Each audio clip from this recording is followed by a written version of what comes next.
Hi guys, good evening, and welcome back once again to the EdWord. I'm your host Eddie, and in tonight's video, I will be discussing what I thought of the latest and super great episode of Monarch: Legacy of Monsters, which dropped today on Apple TV. I just finished watching it. Oh my goodness, what an entertaining episode that was. Got a lot to say about it, but before I get into all that, of course, please be warned, this is a spoiler-filled review, so if you're not caught up on Monarch by this episode, which is episode 8 of Season 2, you don't want to keep watching or listening, as I will be going into spoilers. That being said, you have been warned. Let's dive right back into it.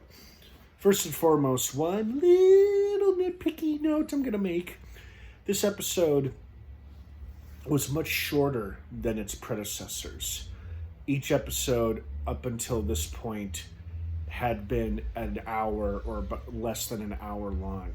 This episode was only 40 minutes. It was significantly shorter, although it did have a good pace about it. It kept the story moving, and we got a pretty decent monster fight between Godzilla and Titan X. And oh my god, what a delight it was to see Godzilla finally, after almost a whole season of not seeing him, we finally see him towards the end of the season in episode 8.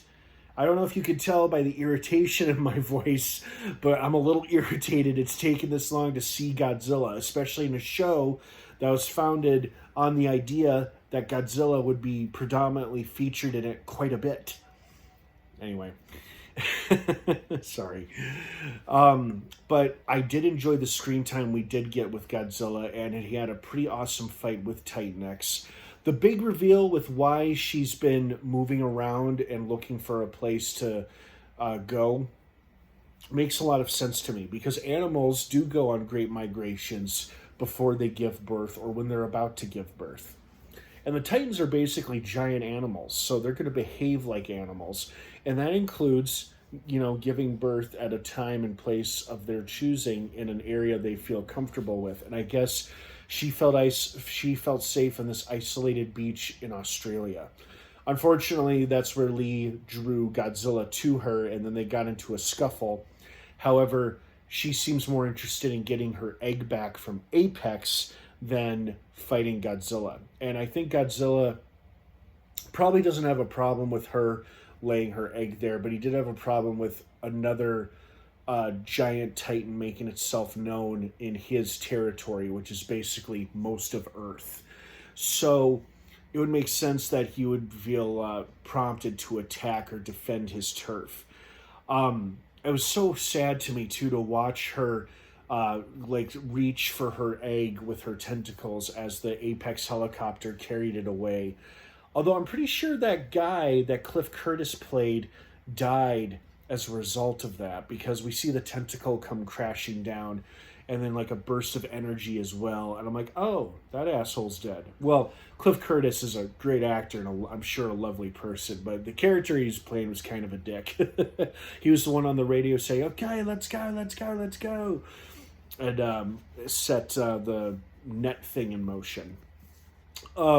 It'll be interesting to see if Kate and Kentaro can learn to trust each other again, especially with Kentaro's little sort of betrayal of working with Isabel in Apex. Even though Isabel claims she doesn't like Apex, yet she clearly notified them where Titan X was and thus where the egg was. So I'm not sure what Apex intends to do with the egg, if they intend to try to control Titan X again by holding the egg hostage, or maybe they want the egg to hatch so they could control a baby monster or something. I don't know. We only have 2 episodes left this season, and they had better be doozies, because we've only have 2 episodes left. We've barely seen Godzilla except this episode. Kong hasn't had a whole lot of screen time either, so I'm hoping we get to see Kong and Godzilla, not necessarily together, because they don't come together till their first crossover film, Godzilla vs. Kong, but I do hope we get to see sufficient screen time with both of them before this season is out. I still very much enjoyed this episode. I just wish it wasn't so short, and I wish it hadn't taken Godzilla this long to make his debut this season. But hey, we finally got to see him, and he had a fantastic fight scene with Titan X, which was exciting and fun to watch. And now the story continues from here, and we only have 2 episodes left this season, so that's pretty wild to me. So I hope they're both really big jaw droppers, because they really deliver the goods to us. So fingers crossed.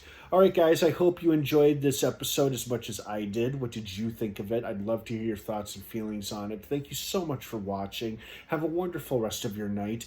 Monarch, Legacy of Monsters drops new episodes every Thursday/Friday on Apple TV. Have a great rest of your night and your weekend, everybody, if I don't see you. And of course, until next time, may the Force be with you.